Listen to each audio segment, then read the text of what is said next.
اعوذ باللہ من الشیطان الرجیم بسم اللہ الرحمن الرحیم۔ چپکلی کو مارنے کی صورت میں ثواب ملنے کی باتیں تو ہم سب بچپن سے ہی سنتے آئے ہیں، لیکن اب اس کو مارنے کے پیچھے چھپی وجہ بھی سامنے آ گئی۔ حضرت شریک رضی اللہ تعالی عنہا سے مروی ہے کہ رسول اللہ صلی اللہ علیہ وآلہ وسلم نے چپکلی کے مارنے کا حکم دیا اور فرمایا کہ یہ ابراہیم علیہ السلام پر جلنے والی آگ کو پھونک مار رہی تھی۔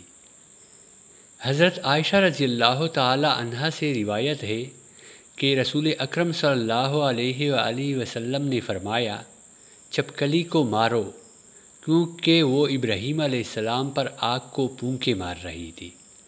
راوی کہتے ہیں کہ پھر سیدہ عائشہ رضی اللہ تعالی عنہا بھی ان کو مارتی تھی۔ اس طرح فتویٰ آن لائن میں محمد شبیر قادری نے ایک سوال کے جواب میں بتایا کہ چپکلی ایک موذی جانور ہے جس سے نقصان کا اندیشہ ہوتا ہے۔ کبھی کبھار وہ کانے میں اپنا لعاب یعنی تھوک ڈال دیتی ہے یا کانا جھوٹا کر دیتی ہے، جو کانے میں زہریلے اثرات پیدا کرتا ہے جس سے انسانی موت بھی ہو سکتی ہے۔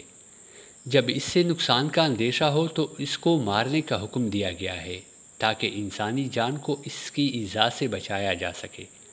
شریعت اسلامیہ کا اساسی قاعدہ ہے کہ ضرر کو زائل کیا جائے، چنانچہ اس حکمت عملی کے پیش نظر رسول اللہ صلی اللہ علیہ وآلہ وسلم نے فرمایا، سانپ اور بچھو کو نماز میں بھی قتل کر ڈالو۔